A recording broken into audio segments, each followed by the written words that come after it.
बहीण बंधू चुलता कृष्ण माझा, कृष्ण माझे गुरु, कृष्ण माझे तारो, उतरी पहिला पारो भव नदीचा, कृष्ण माझे मन, कृष्ण माझे जन, सोयीरा सज्जन, कृष्ण माझा सर्वस्व आहे. म्हणून त्या ठिकाणी जे भक्त आहेत ते कृष्णाशी नातं जोडतात. तुम्ही सुद्धा देवाशी नातं जोडा. देवाशी नातं जोडल्याच्या नंतर ओढ लागत असते. दिंडी चला दिंडी चला दिंडी चला म्हणायची वेळ लागत नाही. मग लोक म्हणतात दिंडी कधी जायची, दिंडी कधी जायची, दिंडी कधी जायची. का? तिथं माझा माय आहे, तिथं माझी आई आहे, तिथं माझा बाप आहे, पुंडलिक माझा बंधू आहे, चंद्रभागा माझी बहीण आहे. माझे माहेर पंढरी, माझे माहेर पंढरी, आहे विवरेच्या तेरे, आहे विवरेच्या तेरे, माझे माहेर पंढरी, माझे माहेर पंढरी, पुंडलिका हे बंधू, पुंडलिका हे बंधू, त्याची ख्याती काय सांगू, त्याची ख्याती काय सांगू, माझे माहेर पंढरी, हो माझे माहेर पंढरी, माझी बहीण चंद्रभागा, माझी बहीण चंद्रभागा, करीतसे पाप भंगा, करीतसे पाप भंगा, माझे माहेर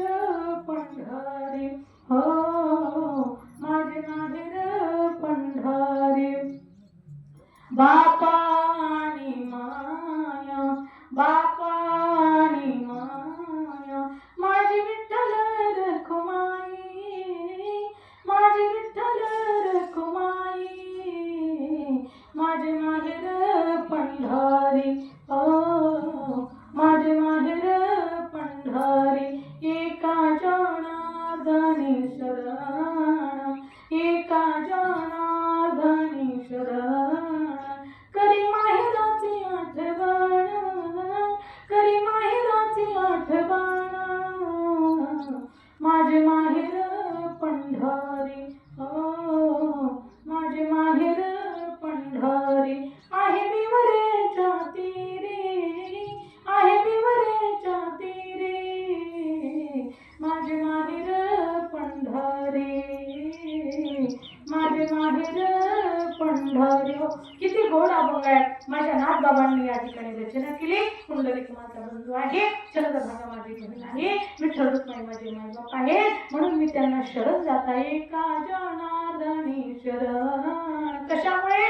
महाराज सांगतात जन्म मरणाची निवृत्ती, परमसुखाची प्राप्ती करून घ्यायची असेल तर त्या परमात्म्याला शरण जा. म्हणून अशा पद्धतीने त्या ठिकाणी गोड असं चिंतन आहे, गोड असा अभंग आहे. मला सांगायचे माणसाचं ध्येय काय आहे, माणसाची इति कर्तव्यता कशात आहे, माणसाची यथार्थता कशामध्ये आहे. तर जुया भिवरीच्या तटाखाली विटेवर उभा आहे, जुया भिवरीच्या तीरी कटधरणी आकरी, पावले समची साज अंतरी धरणी राहिना, काही खंडा येईल कर्म पारुषातील धर्म धर्म, कासे अनेक धर्म मनाने श्रम वाटत से, काही खंडा येईल कर्म. भिवरीच्या तटाखाली विटीवरती परमानंद परमात्म्याचं दर्शन घेण्यासाठी पुण्य लागतं. बहुत सुकृताची जोडी म्हणून विठ्ठल आवडी, तो हा विठ्ठल बरोबा, तो हा माधव बरोबा. त्या परमात्म्याचं काही एकदा दर्शन घेतलं, सर्व सुखाच्या घर बाप रखमादेवीवर, सर्व सुखाच्या घर जणी म्हणे शारंगर, सर्व सुखाच्या घर म्हणे न राही सोनार. तुम्ही त्या भगवंताला शरण जा, त्या भगवंताचं दर्शन घ्या. त्या भगवंतानेच आपल्याला देह दिला, दिली इंद्रिय हात पाय कान, डोळे मुख बोलाया वचन, जिने तू जोडसी नारायण नासी दिवपण गौरव. त्या परमात्म्याला शरण द्या, त्या भगवंताचं नाव घ्या, त्या परमात्म्याचं चिंतन करा. कशासाठी एवढा आहात? तर महाराज सांगतात दुःखाची निवृत्ती आणि परमसुखाची प्राप्ती, कारण सर्व सुखाचे आगर बाप रखुमा देवीवर. म्हणून महाराज सांगतात अंत समयाला परमात्म्याचं नाव मुखामध्ये आलं पाहिजे. ते कधी घेईल का, कसं घेईल का? नाही नाही, त्याच्यासाठी आयुष्यभर परमार्थ करावा लागतो. आपल्या इंद्रियाला वळण पडावं लागतं. ठेस लागली तरी रामकृष्ण हरी मुखामध्ये यावं लागतं. तेव्हा सर्व करून मारताना त्या ठिकाणी राम मुखामध्ये येईल. चला